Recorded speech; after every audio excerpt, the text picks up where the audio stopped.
Assalamualaikum anak-anak sekalian, bertemu kembali dalam channel cikgu. Hari ini cikgu akan berbincang mengenai tajuk ekosistem akuatik ya. Ekosistem akuatik yang mana cikgu akan kaitkan terus dengan saling kebergantungan saling kaitan antara sistem ekologi dengan manusia iaitu di 5.4. Okey, anak-anak sekalian, kalau kita tengok ekosistem akuatik ini merujuk kepada interaksi interaksi yang berlaku antara komponen abiotik dan biotik di kawasan berair seperti paya bakau, sungai, tasik, laut dan kolam Cikgu ambil contoh hari ini ialah ekosistem paya bakau sebab dalam sukatan pelajaran ekosistem akuatik ditekankan iaitu paya bakau dan juga tasik Jadi di sistem cikgu tunjukkan dahulu gambarnya iaitu pengguna di ekosistem paya bakau dan juga pengeluar yang terdapat di paya bakau. Okey, ini antara contoh gambar Jadi ekosistem paya bakau anak-anak sekalian, komponen yang terdapat di ekosistem paya bakau amat senang cikgu dah jelaskan dalam beberapa video cikgu iaitu semudah A dan B A ialah abiotik dan B-nya ialah biotik komponennya semudah A dan B iaitu abiotik dan biotik. Jadi untuk abiotik di ekosistem paya bakau yang paling penting ialah air payau air payau ataupun masin dan tanahnya tanah berlumpur ataupun berselut dan matahari cahaya matahari dan juga mineral. Cahaya matahari ini di mana-mana ekosistem pun adalah sama anak-anak sekalian.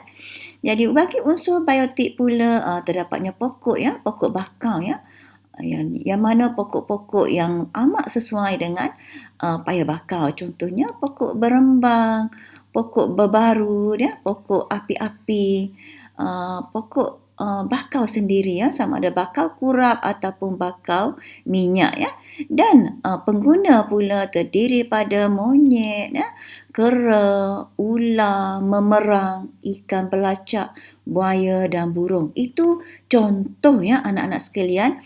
Terdapat banyak lagi pengguna yang anak-anak boleh cari sama ada melalui buku teks ataupun Google Okey, itu antara komponen ataupun unsur abiotik dan juga biotik. Okey. Seterusnya ialah untuk ekosistem paya bakau, cikgu kaitkan terus dengan kepentingannya kepada manusia ataupun hubungannya dengan manusia. Jadi, cikgu masuk kepada kepentingan ekosistem hutan paya bakau ini kepada manusia. Okey. Yang pertama ialah sumber protein seperti yang cikgu cikgu dah sebutkan tadi terdapatnya ikan udang ketam yang terdapat di kawasan paya bakau. Ia menjadi sumber protein penduduk dan juga membekalkan kayu untuk dijadikan arang dan juga untuk dijadikan bahan binaan iaitu untuk dijadikan cerucuk Okey. Seterusnya ialah anak-anak sekalian di kawasan paya bakau juga ada aktiviti aquaculture untuk untuk memelihara udang harimau dan juga ikan kerapu. Itu contoh anak-anak sekalian. Okey, dan juga hutan paya bakau dijadikan sebagai kawasan kajian dan penyelidikan oleh Jabatan Alam Sekitar bagaimana untuk mengekalkan ekosistem paya bakau. Okey, cikgu ambil contoh Kuala Gula Kuala Gula dijadikan sebagai eko-pelancongan ataupun wetland dijadikan sebagai kawasan eko-pelancongan. Kalau di Kuala Gula terdapatnya burung burung yang bermigrasi semasa iklim sejuk di tempatnya dan berhijrah ke Malaysia untuk membiak ya, dan amat cantik untuk kita menikmatinya ya, untuk ekor pelancongan ini, dan juga dijadikan sebagai sumber ubatan ya. Banyak sumber ubatan, cikgu ambil contoh satu saja yang mana daun ya, daun pokok bakau ini, contohnya pokok bakau minyak mempunyai antibakteria yang mana kita boleh gunakannya untuk ubat ya, cirit-birit ya. Dan juga yang terakhir lah, kepentingannya ialah sebagai sumber ekonomi ya, bagi penduduk-penduduk setempat yang mana dijadikan sebagai kawasan perikanan ya, untuk mendapatkan ikan, ketam ya, yang mana ketam nipah ya amat tinggi harganya dan menjadi sumber ekonomi penduduk. Okey, itu kepentingan kepada manusia ya, anak-anak sekalian. Seterusnya, cikgu jelaskan kepentingan ekosistem paya bakau kepada alam sekitar fizikal. Okey, kita dah tahu ya anak-anak sekalian, alam sekitar fizikal ini meliputi 4 ya, iaitu atmosfera, litosfera, biosfera dan hidrosfera. Okey, cikgu ambil contoh ya bagaimana kepentingan ya ekosistem ini kepada alam sekitar fizikal. Yang pertama ialah habitat ya, habitat flora dan fauna. Cikgu dah sebutkan awal-awal tadi terdapatnya pokok bakau dan terdapatnya ikan belacak, ketam. Itu contoh ya habitat ya, menjadi habitat flora dan fauna.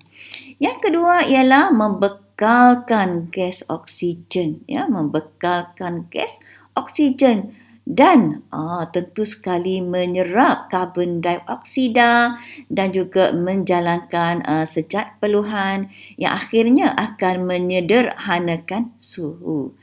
Itu kepentingan yang kedua ya. Yang ketiga ialah ini yang penting ya, mengawal hakisan pantai. Sebab apa ya anak-anak sekalian? Pokok bakau ini mempunyai akar jangkang. Kalau anak-anak perhatikan gambar cikgu tu, akarnya ialah akar jangkang dan berceracak. Jadi, dia boleh mengawal hakisan pantai yang mana ia boleh memperlahankan ombak ya, memperlahankan ombak dan akhirnya menggalakkan proses pemendapan. Itu hebatnya pokok bakau ya. Okey, dan juga peranannya ialah menjadi zon penampan. Apa maksud zon penampan ini anak-anak sekalian? Dia boleh menghalang tiupan angin yang kencang ya. Tiupan angin yang kencang yang mana ia telah meningkatkan daya geseran angin, menjadikan angin semakin perlahan, terutama sekali apabila tiba musim tengkujuh ya. Okey, seterusnya ialah dia juga boleh mengurangkan pencemaran air. Yang mana akar-akar pokok ini boleh menyerap nitrogen dan fosforus yang boleh mengurangkan pencemaran air. Hebat ya pokok bakau ini, dan inilah antara kepentingan hutan paya bakau kepada alam sekitar fizikal ya anak-anak sekalian. Seterusnya ya anak-anak sekalian, hutan paya bakau ini sebenarnya terganggu ya. Sebenarnya telah terganggu. Yang mana siapa yang mengganggu? Terutama sekali ialah manusia ya. Yang mana aktiviti manusia telah menyebabkan ekosistem paya bakau terganggu. Apa yang manusia buat ya anak-anak sekalian? Mari kita tengok apa yang telah dilakukan oleh manusia di kawasan hutan paya bakau. Okey, yang pertama ialah manusia telah menjalankan aktiviti aquaculture ya, aktiviti aquaculture yang mana apabila aktiviti ini dijalankan untuk memelihara udang harimau contoh ya, ataupun ikan kerapu, maka makanan yang diberikan kepada hidupan ini menyebabkan berlakunya pencemaran air ya, pencemaran air di kawasan paya bakau. Yang kedua ialah berlakunya pembalakan untuk mendapatkan pokok bakau ya, bagi menyediakan sebagai cerucuk ya untuk membina jambatan ataupun untuk dijadikan sebagai arang ya. Jadi berlakulah penebangan yang banyak ya, yang meluas di kawasan paya bakau. Okey, menyebabkan ekosistem paya bakau terganggu. Okey, yang ketiga ialah pembinaan jeti. Ya, apabila berlakunya aktiviti pembinaan jeti di kawasan hutan paya bakau, sama ada jeti untuk nelayan ya, mendaratkan perahu ataupun motorbot ya, menyebabkan berlakunya penebangan pokok bakau untuk dijadikan jeti. Nah, jadi ini akan mengganggu ya ekosistem hutan paya bakau. Okey, seterusnya ialah berlakunya pembuangan ya sisa kumbahan, sama ada dari kawasan pelancongan iaitu hotel ataupun di kawasan pertempatan penduduk yang mengalihkan sisa kumbahan ke kawasan paya bakau, ataupun disebabkan oleh pencemaran laut, tumpahan minyak yang akhirnya dibawa oleh ombak ke kawasan paya bakau ya, juga akan menjejaskan ekosistem paya bakau. Yang terakhir ialah aktiviti tebus guna tanah paya bakau. Hari ini kita tengok ya, banyak paya bakau telah ditebus guna untuk dijadikan sebagai kawasan pertempatan, kawasan pelancongan, untuk membina hotel, pertempatan dan juga untuk dikajikan kawasan pertanian, menyebabkan ekosistem paya bakau terganggu ya anak-anak sekalian. Okey. Dan juga berlakunya perlombongan pasir di kawasan pinggir laut ya, yang menyebabkan debu-debu semuanya akan masuk ke kawasan paya bakau. Okey, debu-debu pasir-pasir ya akan menjejaskan ekosistem paya bakau. Okey. Jadi, apa kesan ya anak-anak apabila berlakunya aktiviti tersebut ya? Kesannya ke atas alam sekitar fizikal ya. Kesannya ke atas alam sekitar fizikal ataupun ekosistem. Yang pertama ialah habitat flora dan fauna musnah. Ya, habitat flora dan fauna musnah. Okey.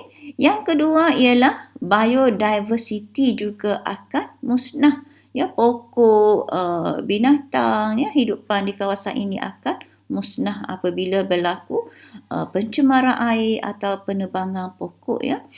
Dan juga ini yang paling teruk ya, iaitu anak-anak sekalian akan berlaku gangguan rantaian makanan.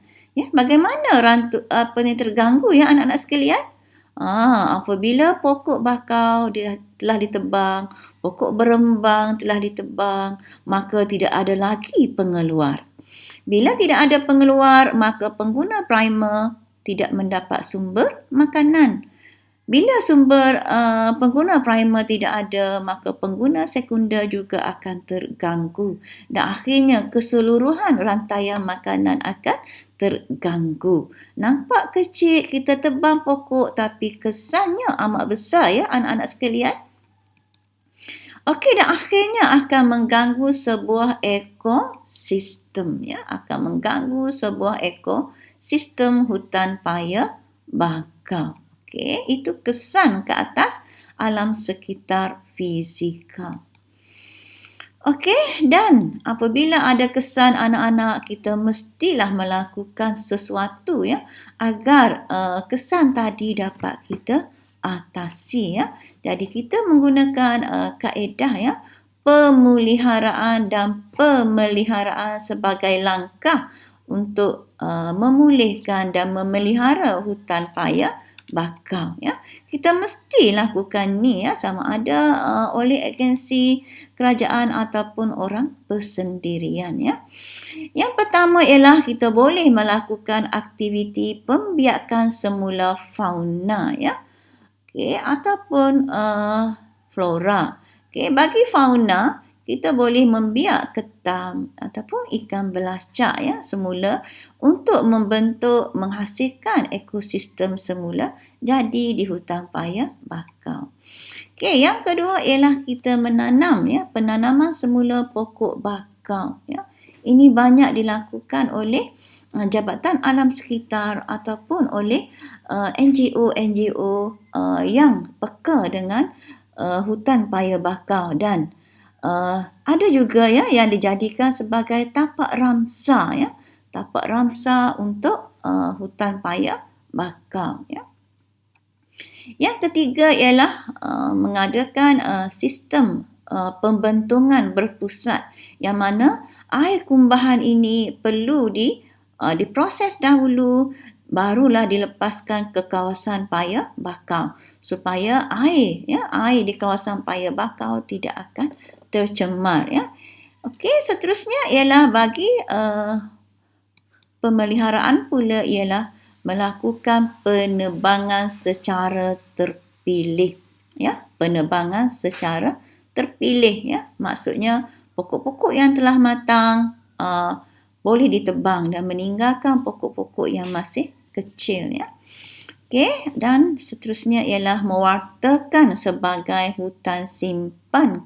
Dan yang terakhir ialah mengadakan pendidikan, kempen dan juga undang-undang ya, memperketatkan lagi ya undang-undang bagi mengawal ya ataupun memelihara hutan paya bakau daripada terus diteroka oleh manusia ya. Okey, supaya ekosistem ini sentiasa terpelihara ya untuk diwarisi generasi yang akan datang. Jadi, cikgu harap anak-anak telah faham ya kepentingan hutan paya bakau dan kaedah pemeliharaannya. Seterusnya ialah cikgu akan tunjuk contoh soalan ya, contoh soalan yang pernah keluar ya dalam peperiksaan. Okey. Soalannya ialah bagaimanakah aktiviti pembalakan mengganggu siratan makanan dalam ekosistem paya bakau? Jadi soalan ini mengendaki menjelaskan ya bagaimana. Bila soalan bagaimana, kita hendaklah menghuraikan dalam bentuk fakta, huraian dan contoh ya. Menjelaskan bagaimana aktiviti pembalakan. Jadi aktiviti pembalakan di sini merujuk kepada ini jawapannya. Ini contoh jawapan ya. Okey, anak-anak boleh berbincang dengan cikgu ya untuk untuk mendapatkan jawapan ya. Cikgu hanya bagi contoh ya. Bagaimana kita hendak menjawab soalan yang sebegini ya. Jadi soalannya di sini ialah bagaimanakah, maksudnya anak-anak kena terangkan bagaimana ya. Aktiviti pembalakan ini merujuk aktiviti apa ya yang mengganggu siratan makanan dalam ekosistem paya bakau. Jadi kita kena hurai ya bagaimana. Jadi kita kena sebutlah aktiviti pembalakan ini, contohnya ialah penebangan pokok bakau. Itu aktiviti pembalakan ya, penebangan pokok bakau dan ataupun pengangkutan kayu balak ya. Setelah pokok ditebang kita panggil dia balak ya. Pengangkutan kayu balak yang menyebabkan habitat di kawasan ini musnah ya.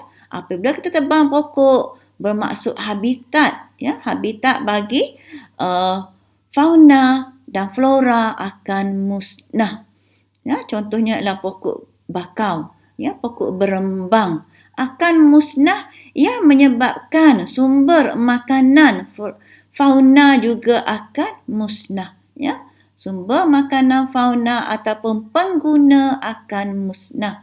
Okey, bagi pengguna primer tidak akan mendapat lagi makanan ya. Okey, dan apabila berlaku kemusnahan ataupun habitat ini menyebabkan kesan kepada rantaian makanan ya. Rantaian makanan akan terputus ataupun akan terganggu. Okey, itu jawapan kepada soalan yang sebegini. Bila kita kena hurai bagaimana, kita kena jelaskan fakta, huraian dan contoh ataupun kesan. Ya. Nampak senang ya anak-anak sekalian.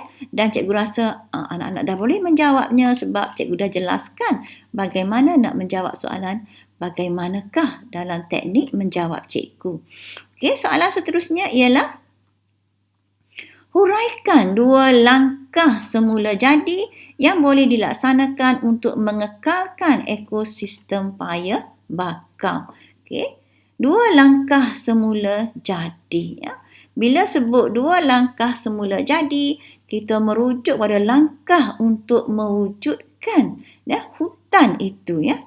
Mewujudkan pokok bakau itu. Mengekalkan pokok bakau. Menambahkan bilangan pokok bakau. Itu yang dimaksudkan dengan langkah semula jadi. Okey. Yang pertama ialah penanaman pokok bakau ya pada zon yang paling hadapan ya atau paling dekat dengan ombak ya. Tanam semula pokok bakau. Ini banyak dilakukan oleh Jabatan Alam Sekitar ya. Okey. Begitu juga yang kedua ialah pengayaan spesies bakau. Pengayaan spesies bakau bermaksud penanaman yang pelbagai spesies ya, sama ada bakau kurap ataupun bakau minyak ya. Itu contoh ya. Menambahkan spesies bakau. Okay. Yang ketiga ialah menjadikan kawasan paya bakau sebagai pusat prevensi ataupun hutan simpan ya. Contohnya ialah di Kuala Gula. Apa tujuannya? Ialah mengekalkan spesies pokok bakau, spesies fauna yang terdapat di kawasan hutan paya bakau. Yang keempat ialah melakukan rawatan silvikultur ataupun pemulihan kendiri. Dan yang terakhir ialah mengadakan zon penampan ya, iaitu pemisahan antara kawasan pembangunan dengan paya bakau supaya paya bakau tidak terganggu ya dengan aktiviti pembangunan. Itu antara langkah. Jadi anak-anak boleh memilih ya 2 langkah ya. Bila soalan struktur kita kena jawab kehendak soalannya, iaitu kalau dia meminta 2 maka kita kena sebutkan 2 langkah tersebut ya. Jangan tambahkan ya melebihi daripada kehendak soalan. Jadi cikgu harap semuanya telah faham. Jadi cikgu akan berhenti di sini dan sekiranya ia bermanfaat, anak-anak bolehlah subscribe, like dan share channel cikgu bersama dengan kawan-kawan ya. Okey, bye comel-comel.